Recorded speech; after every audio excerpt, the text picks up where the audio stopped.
नमस्कार, मैं विपुल कुमार कर्ण। आप देख रहे हैं मार्गदर्शक बिहार न्यूज। मार्गदर्शक बिहार न्यूज में आपका स्वागत है। अररिया में लचर स्वास्थ्य व्यवस्था को लेकर जनाधिकार पार्टी के युवा शक्ति मोर्चा के प्रदेश अध्यक्ष प्रिंस विक्टर लगातार स्वास्थ्य अधिकारियों तथा सांसद पर हमलावर हो रहे हैं। सोमवार को उन्होंने फिर से प्रेस कॉन्फ्रेंस किया और अररिया की लचर स्वास्थ्य व्यवस्था को जल्द से जल्द ठीक करने की मांग की। उन्होंने कहा कि जल्द से जल्द स्वास्थ्य विभाग को इसके लिए कदम उठाना चाहिए। उन्होंने यह भी बताया कि भड़गामा, रानीगंज सहित जिले में कई स्वास्थ्य केंद्र ऐसे हैं जिनका उद्घाटन तो कर दिया गया है, लेकिन वहाँ न तो डॉक्टर है, न ही कोई व्यवस्था। स्वास्थ्य केंद्र के अंदर लोग गुहाल बना दिए हैं, तो कहीं मकई सुखाया जा रहा है, तो कोई पार्किंग के लिए स्वास्थ्य केंद्र का उपयोग कर रहे हैं। उद्घाटन के बाद भी स्वास्थ्य केंद्र बंद पड़े हैं। साथ ही उन्होंने कहा कि इस महामारी में जो व्यक्ति लगातार लोगों की मदद कर रहे थे, लोगों के बीच जाकर उनका दुख बांट रहे थे, जनाधिकार पार्टी के संरक्षक पप्पू यादव, उनकी बढ़ती लोकप्रियता सरकार से देखी नहीं गई और सरकार ने उन्हें जेल में डाल दिया। उन्होंने कहा कि एक सप्ताह के अंदर अगर सरकार पप्पू यादव की रिहाई नहीं करती है तो जनाधिकार पार्टी के कार्यकर्ता आत्मदाह तक कर सकते हैं। आइए आपको दिखाते हैं इस प्रेस कॉन्फ्रेंस में उन्होंने क्या क्या कहा। आज के प्रेस कॉन्फ्रेंस का क्या उद्देश्य है? स्वास्थ्य विभाग की बदहाली और पप्पू यादव की रिहाई, जनता त्राहिमाम है और जो कोरोना पॉजिटिव से जितने भी व्यक्ति की मृत्यु हुई है उसको सहायता राशि अभी तक एक व्यक्ति को छोड़ के नहीं मिल पाया। और ऐसी स्थिति में अररिया के सांसद मदद और सेवा के बदले वो दंगा भड़काने वाली बात, एक व्यक्ति धार्मिक उन्माद को फैलाना चाहते हैं।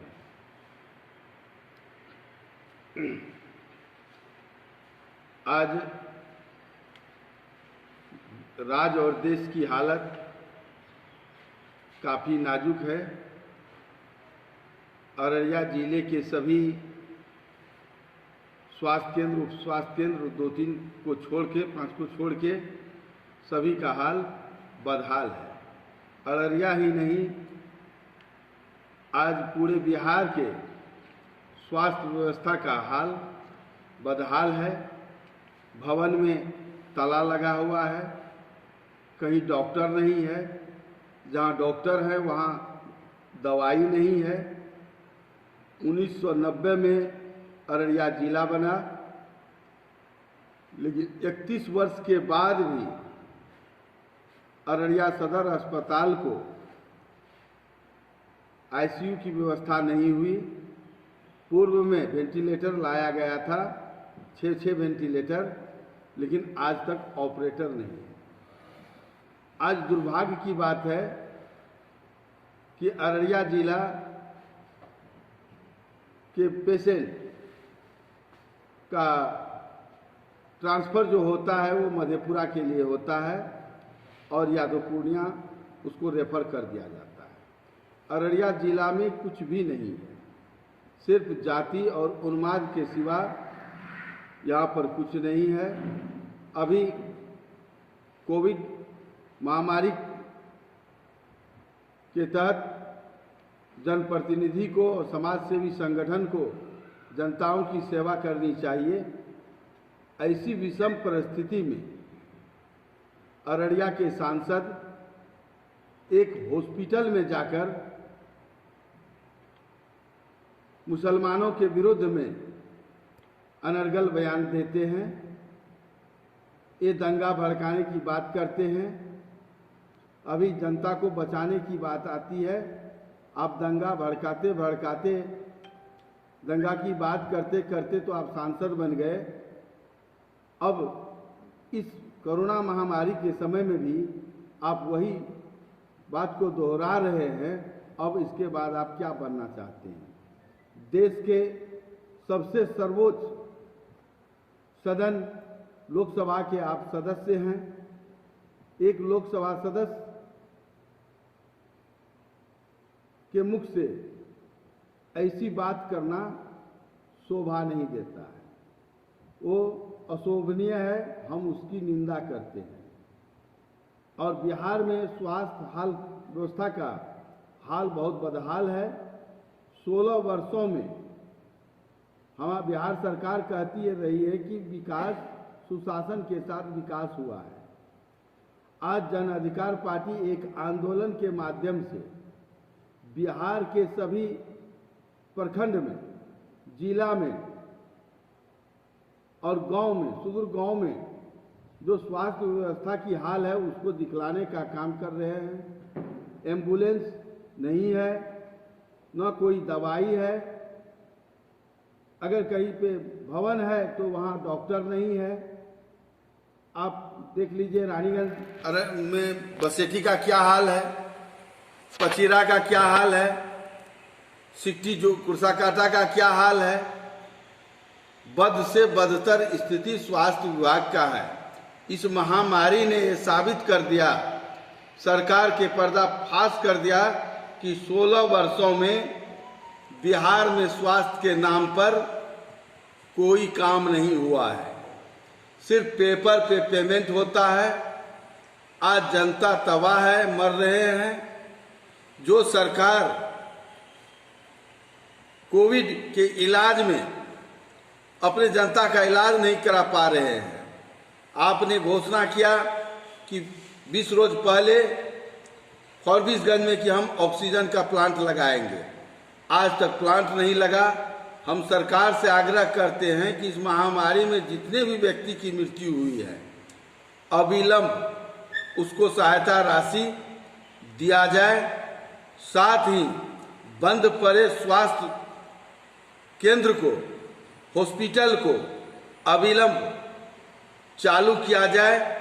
और बिहार सरकार से मेरा निवेदन है, हम आग्रह करते हैं कि जो विधायक सांसद जिस क्षेत्र के आते हैं उसी क्षेत्र में, उस अपने ही क्षेत्र में उसका इलाज हो, तब उसको पता चलेगा कि हमने, जनता ने जो मुझे बहुमत दिया, हम किस तरह का स्वास्थ्य व्यवस्था का निर्माण किए हैं। ये आज सारण से उठी, अररिया से आज सारण के बाद अररिया, अररिया के बाद पूरे बिहार में इसका पर्दाफाश हो गया है। स्वास्थ्य मंत्री कुर्सी पे बैठ के सिर्फ कमीशन लेते हैं। बिहार में सबसे बड़ा घोटाला एम्बुलेंस घोटाला है, जो फोर्स कंपनी के द्वारा पुरानी गाड़ी को खरीदा गया। आज 8 साल के बाद उस गाड़ी पे एक भी ड्राइवर नहीं है। गाड़ी 229 किलोमीटर चला और कुछ गाड़ी जो अच्छी गाड़ी थी उसको अररिया के सिविल सर्जन ने प्राइवेट कंपनी के यहाँ बेच दिया गया। ये सरकारी राशि का दुरुपयोग है और आज तक एम्बुलेंस में नंबर भी नहीं लगा। आप बता सकते हैं कि जो एम्बुलेंस एमपी लेड से खरीदा गया था, उस एम्बुलेंस का ड्राइवर कौन है, उसका वेतन कहाँ से होता है, ये सार्वजनिक होनी चाहिए। एम्बुलेंस स्वास्थ्य विभाग के द्वारा चलाया जाता है, न कि एक सांसद अपने कार्यालय पे अपने मनचाहे समर्थकों के द्वारा चलाते हैं और उससे जो राशि आती है वो किसके खाते में जाती है। देख रहे हैं जो समाज सेवा के नाम पर काम कर रहे हैं हमारी सरकार, ये दोनों सरकार बाढ़ में फेल, सुखाड़ में फेल, चिमकी बुखार में फेल और ये महामारी कोरोना में फेल। अब आ गया है ब्लैक फिंगर्स और वाइट फिंगर्स।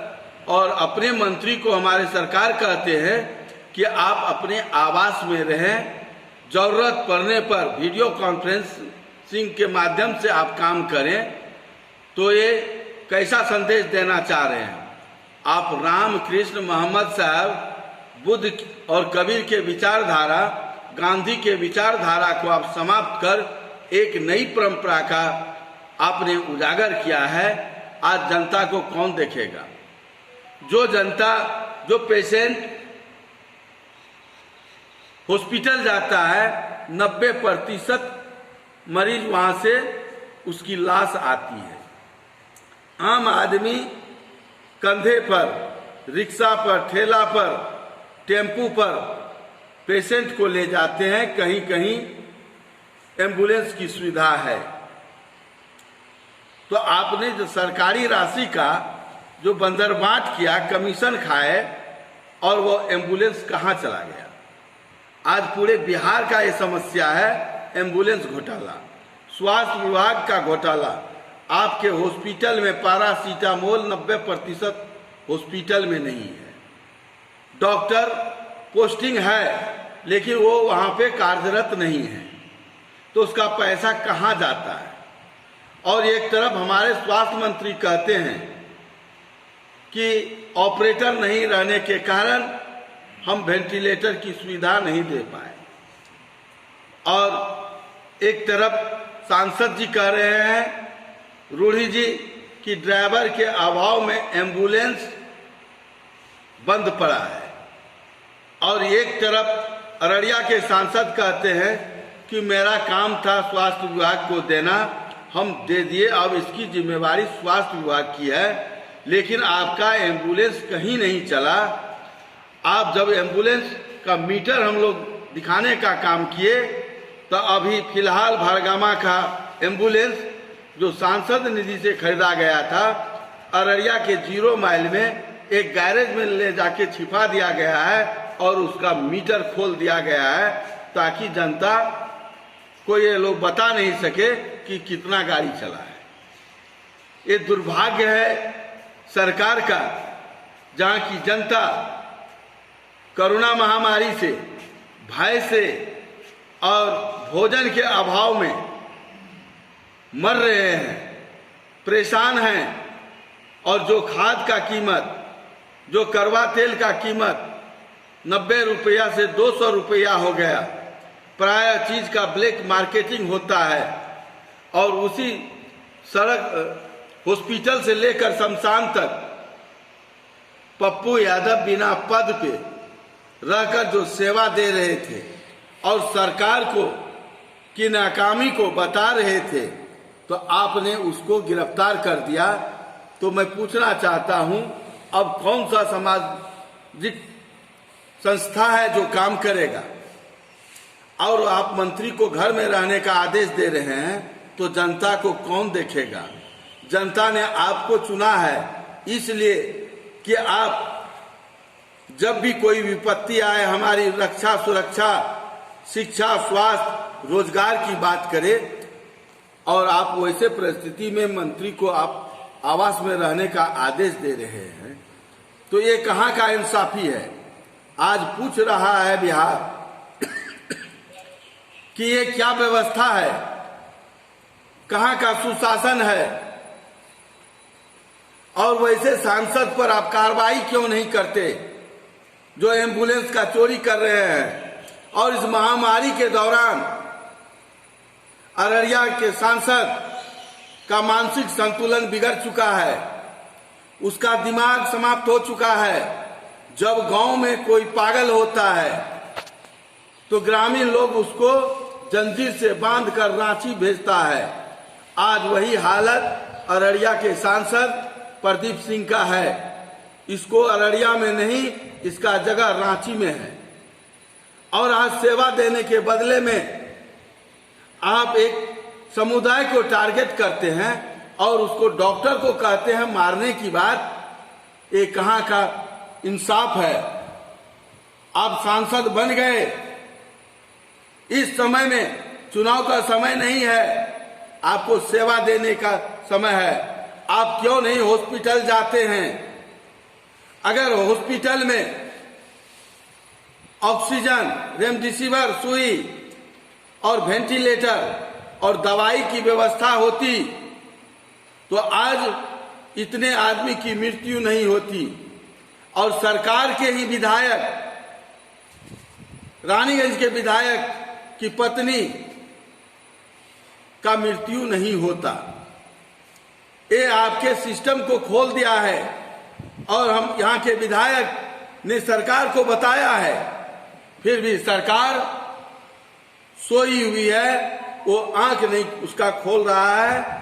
हम सरकार को आग्रह करना चाहते हैं कि आपके पदाधिकारी आपको बदनाम करने में लगा हुआ है, आपकी छवि को धूमिल कर रहा है।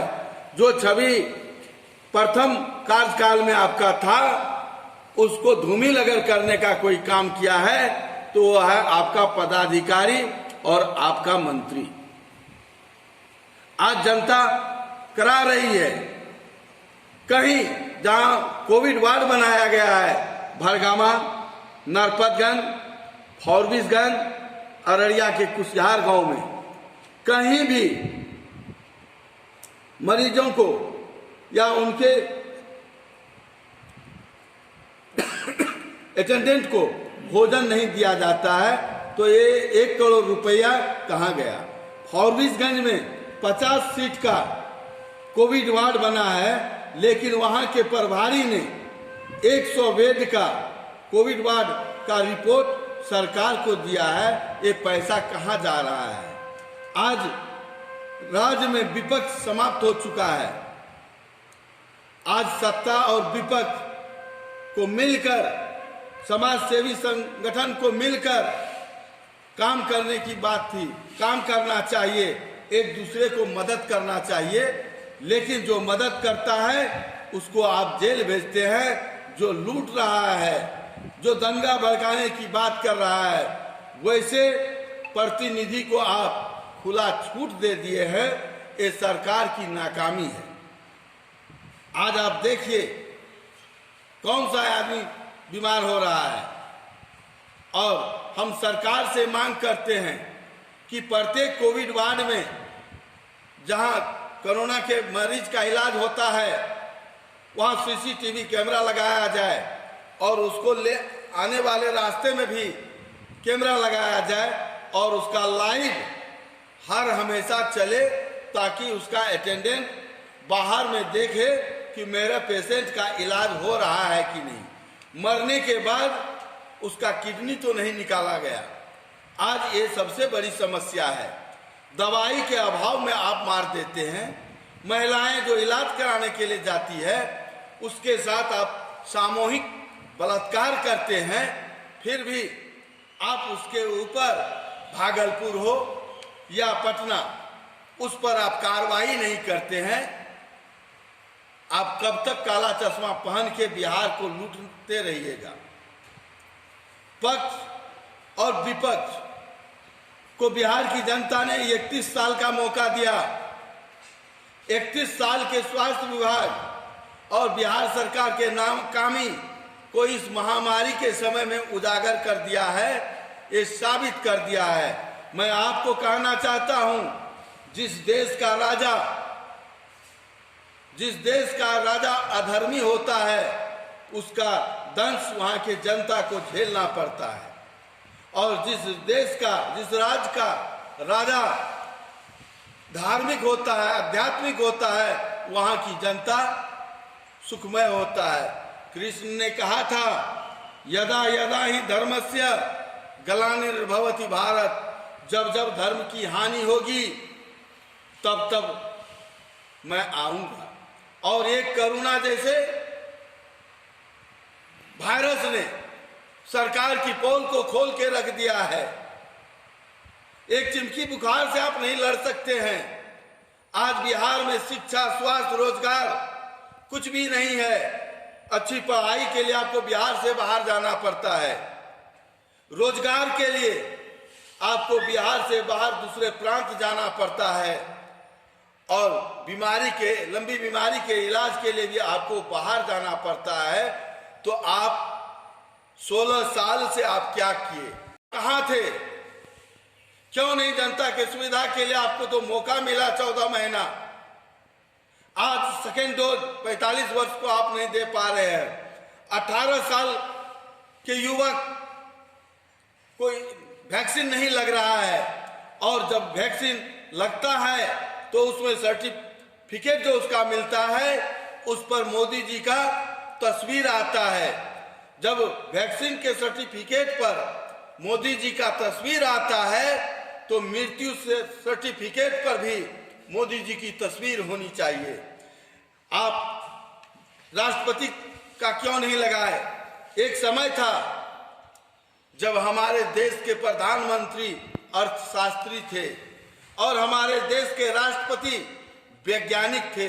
आज क्या है आप देख सकते हैं। आज पूरा देश की जनता बदहाल है। अरे मैं पूछना चाहता हूं, क्या ये कमल का वैक्सीन लगाएगा? क्या तीर का वैक्सीन लगाएगा या लालटेन का वैक्सीन लगाएगा? अरे भक्तों, अपने आंख से चश्मा तो उतारो। अपने समाज को बचाने के लिए आगे आओ। कब तक भक्ति करोगे? ऐसे ब्लैक फिंगर्स और व्हाइट फिंगर्स को कब तक?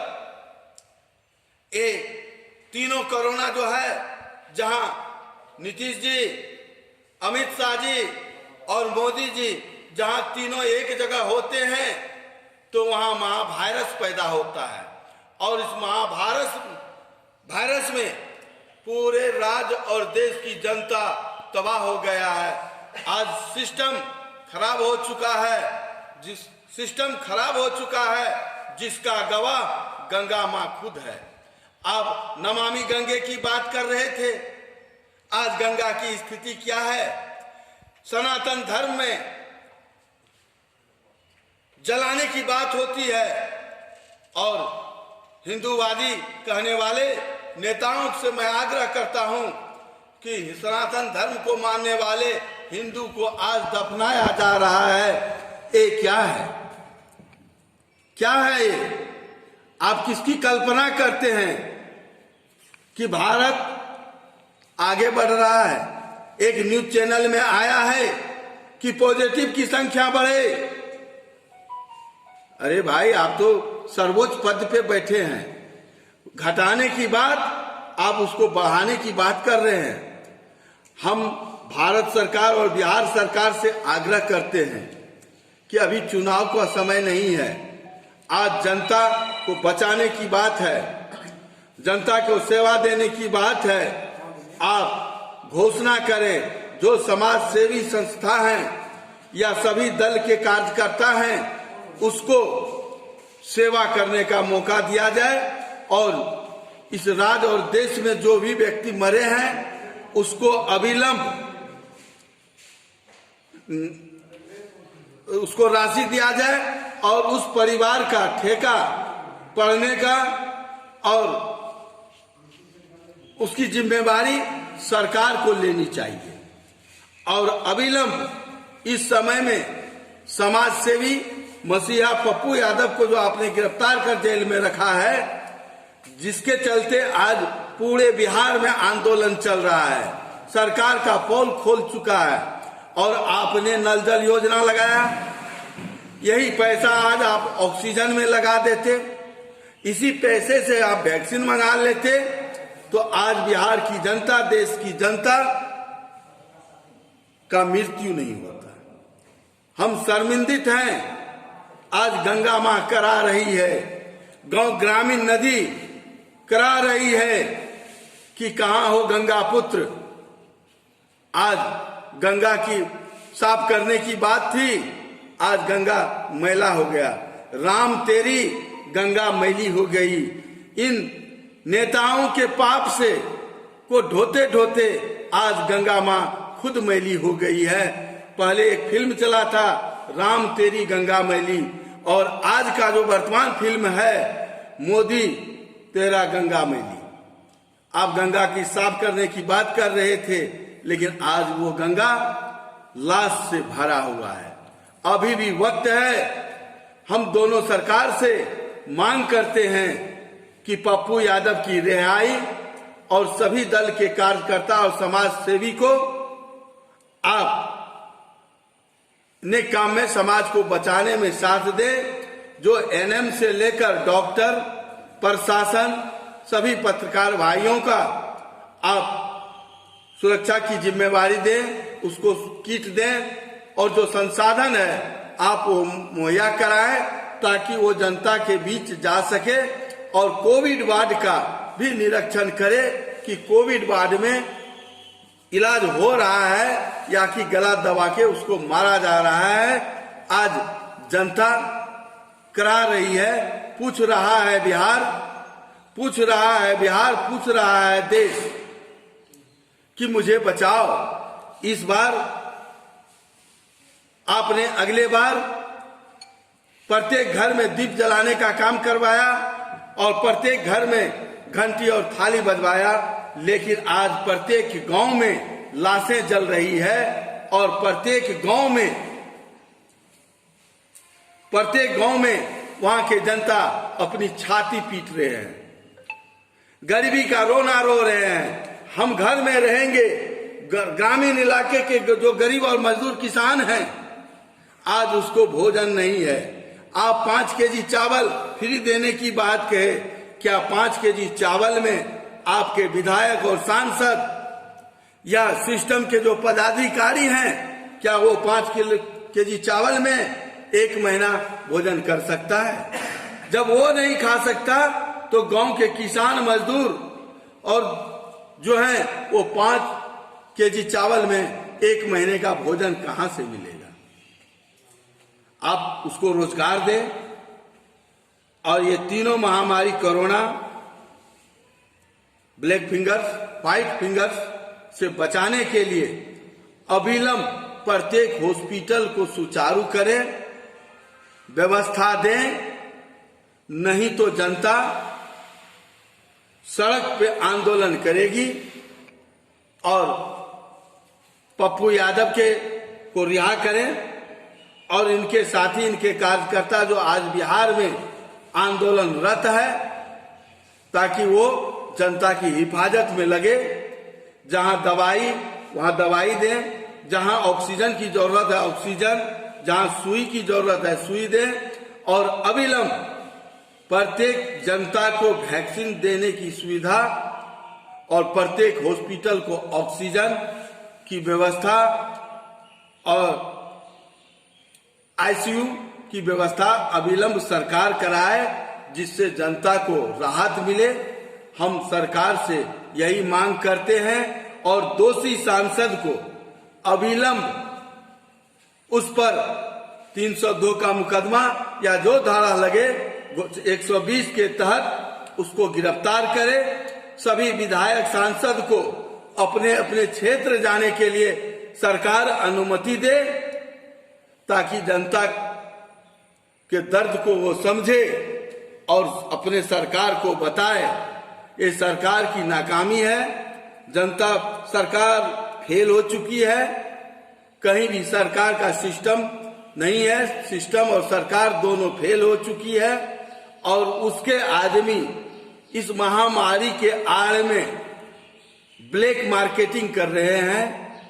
इस पर अविलंब रोक लगनी चाहिए और जो सुविधा है अविलंब 1 सप्ताह के अंदर मुहैया कराया जाए और 1 सप्ताह के अंदर जाप सुप्रीमो पप्पू यादव की रिहाई, नहीं तो बहुत बड़ी आंदोलन की हम लोग तैयारी में हैं। 1 सप्ताह के अंदर उसकी रिहाई नहीं हुई तो बिहार के चौक चौराहे पर सभी सामाजिक कार्यकर्ता, जिला पदाधिकारी और सरकार को लिखकर समय निर्धारित करेंगे और हम लोग आत्मदाह करने का काम करेंगे। इसकी जिम्मेवारी जिला प्रशासन और सरकार की होगी। जय हिंद, जय भारत। आज जो हम लोगों का यहाँ पर सभी पत्रकार बंधुओं को और सभी को बुलाया गया, हम लोगों का मुख्य मुद्दा बिहार की लचर स्वास्थ्य व्यवस्था, दूसरा हमारे वर्तमान अररिया जिला के जो सांसद का इस तरह निंदनीय बयान और उसके बाद हमारे वर्तमान विधायक अश्मित ऋषिदेव जी की पत्नी की डेथ हो जाती है वेंटिलेटर के अभाव में। उस आवाज को लगातार उठाने के बाद भी अररिया जिले के वेंटिलेटर की सुविधा अभी तक नहीं प्राप्त हुई। ये 3 मुद्दा हमारा जो आज के इसमें मुख्य है। तो सबसे पहले हम बिहार के स्वास्थ्य व्यवस्था की बात करते हैं। तो जैसा कि हमारे वर्तमान विधायक अश्मित ऋषिदेव जी ने बताया कि उनकी विधायक निधि की 2-2 करोड़ रुपए की राशि ले ली गई। लोगों को क्वारंटाइन करने के लिए कोरोना की व्यवस्था, वेंटिलेटर की व्यवस्था, वैक्सीन की व्यवस्था, सारी वो चीजें जो कोरोना की महामारी से आपको बचाएगी।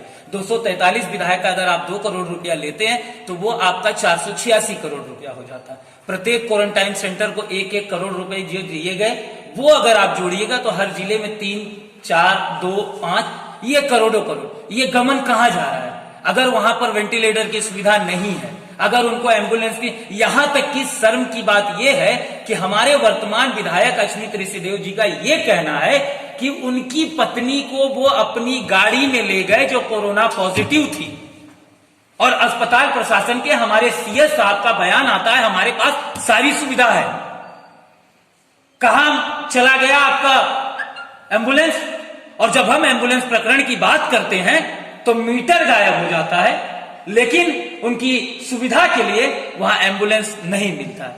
लगातार धन्यवाद के पात्र हैं आदरणीय जन अधिकार पार्टी के राष्ट्रीय अध्यक्ष, आदरणीय सभी जिला अध्यक्ष, आदरणीय सभी छात्र जो लगातार गांव-गांव में, बिहार के अन्य जिलों में इस एम्बुलेंस के मुद्दे को उठा रहे हैं। और ये रही हमारे स्वास्थ्य की हालात।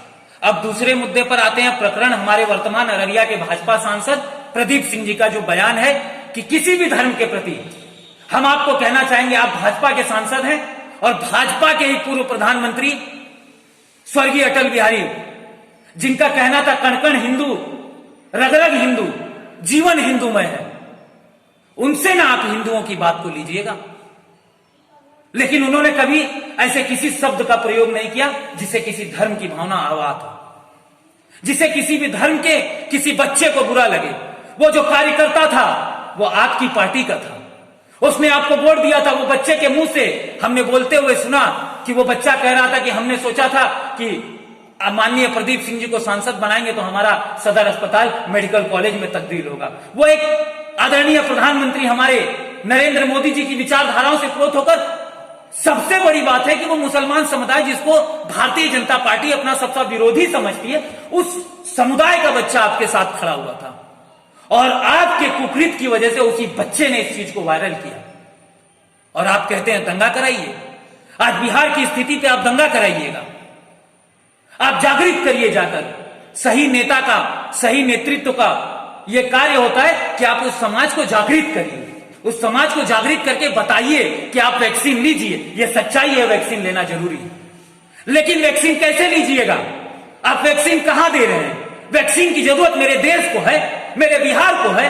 आदरणीय नीतीश कुमार जी, चुनाव का मुद्दा आपका बनता है वैक्सीन।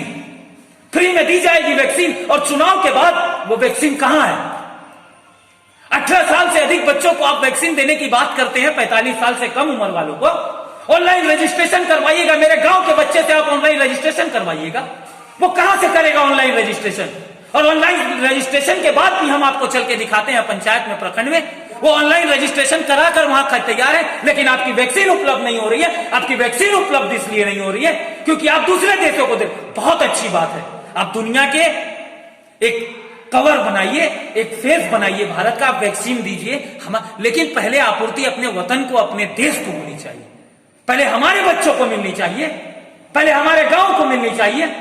उस गांव तक आप पहुंचाइएगा कैसे? आपका उप स्वास्थ्य केंद्र तो खाली कागज पर है। नीतीश कुमार जी, मंगल पांडे जी, आपका वो उप स्वास्थ्य केंद्र कहां है? आपका उप स्वास्थ्य केंद्र वो सिर्फ कागज पर है, वो सिर्फ कागज पर दौड़ रहा है। करोड़ों करोड़ की लागत से बना हुआ वो उप स्वास्थ्य केंद्र और सारी जो स्वास्थ्य से जुड़ी सुविधाएं। और एक बात आप पत्रकार बंधुओं के साथ कहना चाहूंगा कि इसकी जितने जिम्मेदार नीतीश कुमार, मंगल पांडे, नरेंद्र मोदी हैं, उतना ही जिम्मेदार वो विपक्ष है। विपक्ष को आवाज उठानी होगी। विपक्ष का मुद्दा आप कुरीतियों को दिखाइएगा ना। आप आदरणीय नीतीश कुमार जी के, आप आदरणीय देश के प्रधानमंत्री की कुकृतियों को दिखाइए कि वो कहां सुविधा उपलब्ध नहीं करा रहे हैं, आप वैक्सीन काहे नहीं उपलब्ध करा रहे हैं। इन सब चीजों को फोकस करना होगा। और वही विपक्ष जिसकी सरकार थी नीतीश कुमार जी के साथ, और 1.5 साल से 2 साल से ज्यादा तेज प्रताप जी आप हेल्थ मिनिस्टर थे, आपने कौन सी कार्रवाई की थी उस वक्त? आप कौन सी चीजें देखने आए थे? जब आप सत्ता में नीतीश कुमार जी के साथ थे तब आपको सब कुछ सही लग रहा था, और आज आप विपक्ष में हैं तो आदरणीय तेजस्वी प्रसाद जी आप कहां हैं? आप खाली ट्वीट करिएगा, ऑनलाइन आ जाने से बिहार, और जो जनता की सेवा कर रहा था, जो गांव गांव जा रहा था, जो कोरोना पेशेंट कोविड वार्ड में जा रहा था, लोगों से उनके हालचाल जान रहा था, वो राजेश रंजन उर्फ पप्पू यादव आज जेल में है। कौन है जिम्मेदार? उसके जिम्मेदार है हम और आप। उसका जिम्मेदार है ये बिहार। उसका जिम्मेदार है बुरा करने वाले से लाख बुरा वो लोग होते हैं जो बुराई को सहते हैं, और वो बिहार हमारा बिहार पिछले 31 साल से उस दर्द को सह रहा है, लेकिन आवाज कोई नहीं उठा रहा है। आज राजेश रंजन और पप्पू यादव जी के जेल जाने के बाद जन अधिकार पार्टी के सिपाही निकले हैं, जन अधिकार सेवा दल के सिपाही निकले हैं, युवा शक्ति के सेवा दल निकले हैं, और हम आवाज को उठाएंगे। विपक्ष अगर शांत हो जाता है तो आदरणीय लोहिया जी कहते थे कि जब सड़कें सुनी हो जाए तो सियासत बेलगाम हो जाती है, और आज सही में मेरे देश की सियासत, मेरे बिहार की सत्ता बेलगाम हो गई है। कोई बोलने वाला नहीं है इनके विरोध में। लेकिन हाँ, अब आपको चेता रहे हैं, अररिया के एम्बुलेंस प्रकरण का मुद्दा पहला था प्रदीप सिंह जी, दूसरा मुद्दा होगा यह जो आपके उपस्वास्थ्य केंद्र है, तीसरा मुद्दा होगा वैक्सीन, और नंगा नाच का तांडव अररिया जिले से अगर शुरू होता है तो अररिया जिले से शुरू करेंगे, सीमांचल से शुरू करेंगे, और पूरे बिहार के दृष्टिपटल पर ले जाकर आपका काला चिट्ठा खोलेंगे। बहुत बहुत धन्यवाद। जितेंद्र यादव, राष्ट्रीय युवा महासचिव, जन अधिकार युवा परिषद। इसी तरह हमारे प्रत्येक खबरों से अपडेट रहने के लिए, हमारे प्रत्येक कार्यक्रमों को देखते रहने के लिए हमारे चैनल को लाइक, सब्सक्राइब और शेयर करना ना भूलें। साथ ही बेल आइकॉन भी दबा दें ताकि हमारी प्रत्येक खबर, हमारा प्रत्येक कार्यक्रम आप तक सबसे पहले पहुंच सके। धन्यवाद।